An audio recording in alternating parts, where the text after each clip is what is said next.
नमस्कार दोस्तों।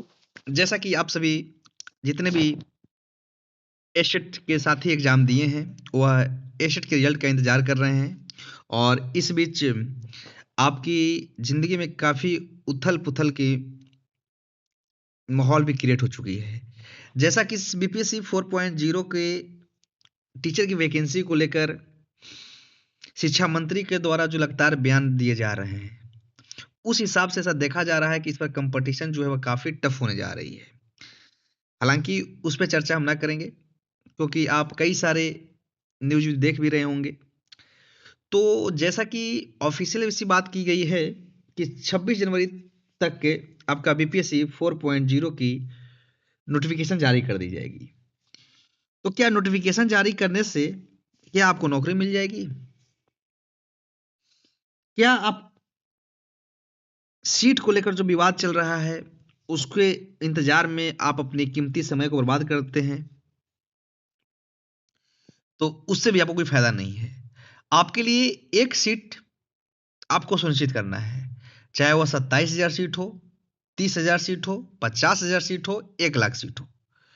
हालाँकि माँग है कि ज़्यादा सीट जो है वह दिया जाए और लेकिन इस पे कभी और हम चर्चा कर लेंगे और लेकिन आज की क्लास में हम जैसा कि बीपीएससी 4.0 के लिए आपके प्रीवियस ईयर पेपर को रटना बहुत ज़रूरी है। हालाँकि यह क्लास आज की जो क्लास है वह इंट्रोडक्शन क्लास है और इस क्लास में हम कोशिश कर रहे हैं कि बीपीएससी टीआरई 1, टीआरई 2 और टीआरई 3 कि जितने भी जनरल स्टडीज अर्थात समान अध्ययन के जो 40 प्रश्न पूछे जाते हैं, जिसमें से अलग अलग सेगमेंट के होते हैं, उनको हम सब्जेक्ट वाइज और टॉपिक वाइज आपके सामने डिस्कस करते जाएंगे। तो आइए ज़्यादा इंतज़ार ना करते हुए सीधे क्लास को हम क्या करते हैं, स्टार्ट करते हैं। जैसा कि थंबनेल लिखा हुआ है बीपीएससी टीआरई 1, बीपीएससी टीआरई 2 और बीपीएससी टीआरई 3। उसके नीचे आपका पीवाईक्यू यानी प्रीवियस ईयर क्वेश्चंस, उसके नीचे लिखा हुआ है जनरल स्टडीज और बीपीएससी 4.0 भी लिखा हुआ है, क्योंकि आप तैयारी जो कर रहे हैं, जिस वैकेंसी के इंतज़ार में बैठे हुए हैं, वो बीपीएससी 4.0 है। तो आइए शुरू करते हैं। आपके इस क्लास में हम क्या क्या देखने जा रहे हैं। सबसे पहले हम क्या करेंगे, इसमें हम इतिहास की जो प्राचीन इतिहास के बीपीएससी के द्वारा कराए जाने वाले जितने भी एग्ज़ाम हैं, चाहे टीआरई 1 हो, टीआरई 2 हो, टीआरई 3 हो, इसके अलावा बीपीएससी के और सभी बीपीएससी के द्वारा और कराए जाने वाले और एग्ज़ाम, जैसे कि बीपीएससी जिसे बिहार पीसीएस बोलते हैं, उन सभी एग्ज़ाम को हम आपके सामने ट्रेंड एनालिसिस करेंगे और आपके सामने डिस्कस करेंगे। तो आइए हम इतिहास की पहली प्रश्न की ओर आगे बढ़ते हैं। टॉपिक का नाम है सैंधव सभ्यता। तो पहला प्रश्न है, निम्नलिखित में से कौन सा जानवर सिंधु घाटी सभ्यता के लोगों को नहीं पता था? देखिए, सिंधु घाटी सभ्यता जो थी वह आदि ऐतिहासिक सभ्यता थी और इस सभ्यता के जो समय जो है वह आपका 2350 से 1750 बीसी के बीच मानी जाती है। हालांकि सिंधु घाटी सभ्यता को आप कई नाम से जानते हैं। इसे हड़प्पा सभ्यता भी कहते हैं, इसे सिंधु सरस्वती सभ्यता भी कहते हैं, या प्रथम नगरीय क्रांति भी कहा जाता है। हालांकि यहाँ पे हम क्वेश्चन को डिस्कस कर रहे हैं, तो थोड़ा सा आज की जो पहली क्लास जो है वह एक तरह से इंट्रोडक्शन क्लास है। रेगुलर क्लास जो होगी वह कल से आपकी होगी, लेकिन इसमें फिर भी हम थोड़ी सी आज की क्लास को हम आपके सामने एक व्यू प्रस्तुत करने जा रहे हैं।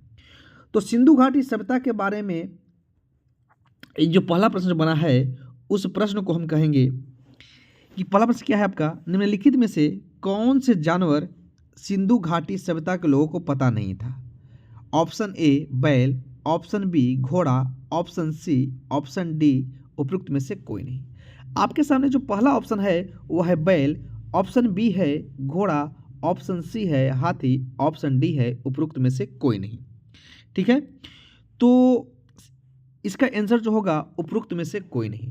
जैसा कि आपको पता होगा कि सिंधु घाटी सभ्यता में एक वृषभ यानी बैल की जानकारी थी ही, घोड़ा के भी कई जगह स्थलों कई उत्खनन स्थलों से स्थान उसके अवशेष मिले हैं, जैसे कि सुरकोटदा से भी उसके अवशेष मिले हैं। हालांकि विद्वानों के जो कुछ कुछ विद्वान जो है वो कहते हैं कि सिंधु घाटी सभ्यता अश्व प्रधान नहीं थी, लेकिन कुछ लोग कहते हैं कि सिंधु घाटी जो सभ्यता जो थी वह उसमें कुछ थोड़ी बहुत घोड़े का प्रचलन भी था। तो इसका आपके सामने जो आंसर होगा वह होगा उपरोक्त में से कोई नहीं। थोड़ा सा इसका डिटेल देखते हैं। सिंधु घाटी सभ्यता के लोगों को बैल, घोड़ा, हाथी आदि पशुओं के बारे में जानकारी थी। जहां तक घोड़े का प्रश्न है, प्रारंभ में ऐसा माना जाता था कि सैंधव लोग घोड़े से परिचित नहीं थे, किंतु लोथल, सुरकोतदा, कालीबंगन आदि स्थलों से घोड़े की मृण मूर्तियाँ, हड्डियाँ, जबड़े के अवशेष मिल जाने के पश्चात अब यह निश्चित हो गया कि इस पशु से भी सैंधव सभ्यता के लोग परिचित थे। इस प्रकार से जो आपका आंसर जो होगा, इसका तो आंसर उपरोक्त में से कोई नहीं होना चाहिए, लेकिन बिहार लोक सेवा आयोग ने इसका आंसर आपका बी माना है। ठीक है, हालांकि हमारे हिसाब से कहेंगे कि सिंधु घाटी सभ्यता का जो प्रश्न है, इसका आंसर उपरोक्त में से कोई नहीं होना चाहिए। ठीक है, दूसरी प्रश्न की ओर बढ़ते हैं। दूसरी प्रश्न जो है वह आपका है वैदिक सभ्यता से। प्रश्न है, प्रारंभिक वैदिक काल के दौरान कौन सा शहर प्राचीन मगध साम्राज्य की राजधानी के रूप में कार्य करती थी। एक बार क्वेश्चन को फिर दोहराते हैं।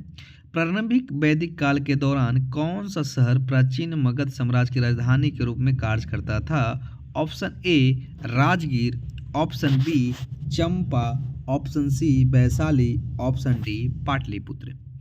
तो जैसा कि आपको पता होगा कि वैदिक काल में जो हमारी जो बिहार के यानी मगध साम्राज्य जो था, मगध साम्राज्य की राजधानी गिरिब्रिज यानी राजगीर था। हालांकि राजगीर जो था वह 5 पहाड़ियों से घिरा हुआ था और इसी प्रकार से इसका आंसर आपका राजगिरी होगा। ठीक है, आज हम ज़्यादा नहीं 5 क्वेश्चन को सॉल्यूशन करेंगे, क्योंकि आज आपका इंट्रोडक्शन क्लास है। कल से आपका क्लास जो है वह रेगुलर चलेगी। और जो भी साथी हमारे साथ नए जुड़े होंगे, अगर वो चाहते हैं कि बीपीएससी 4.0 में अपना सिलेक्शन सच में चाहते हैं, तो आप इस चैनल को सब्सक्राइब कर लें, क्योंकि इस चैनल पे बहुत सारे कंटेंट आने वाले हैं, जिसमें आपके जनवरी 2025 से लेकर दिसंबर 2025 तक के करंट अफेयर्स की क्लास आपके सामने डिस्कस किए जाएंगे। और वह क्लास आपके सबसे बड़ी मददगार साबित होगी, क्योंकि उसकी जो फाइल जो है वो काफ़ी अच्छे ढंग से तैयार किया जा रहा है। उसमें हमारे टेक्निकल टीम भी काम कर रही है, जिसमें 3 से 4 लोग आपके अथक प्रयास के बाद वो करंट अफेयर्स की सीरीज भी आने वाली है। तो इस प्रकार से आपका जो आंसर जो हो जाएगा वह हो जाएगा आपका राजगिरी। थोड़ा सा इसे डिस्कस कर देते हैं। प्रारंभिक वैदिक काल के दौरान राजगिरी यानी गिरिब्रज शहर प्राचीन मगध साम्राज्य की राजधानी के रूप में कार्य करता था। मगध साम्राज्य में आधुनिक पटना, गया, शाहाबाद का कुछ हिस्सा पड़ता था। बिंबिसार 544 ईसा पूर्व से 492 ईसा पूर्व और अजातशत्रु 492 ईसा पूर्व से 460 ईसा पूर्व के समय की राजधानी राजगीर थी। हालांकि कुछ समय के बाद जब उदयन ने पाटलिपुत्र की स्थापना कर ली थी, तो जो मगध की राजधानी जो थी वह कुछ समय के लिए पाटलिपुत्र भी रखी गई थी। हालांकि इस प्रश्न के हिसाब से आपका आंसर जो होगा वह राजगिरी होगा, क्योंकि यह वैदिक काल के दौरान प्राचीन मगध साम्राज्य की राजधानी की बात कर रहा है। तो इस प्रकार से आंसर आपका राजगिरी होगा। तीसरी प्रश्न की ओर हम बढ़ते हैं।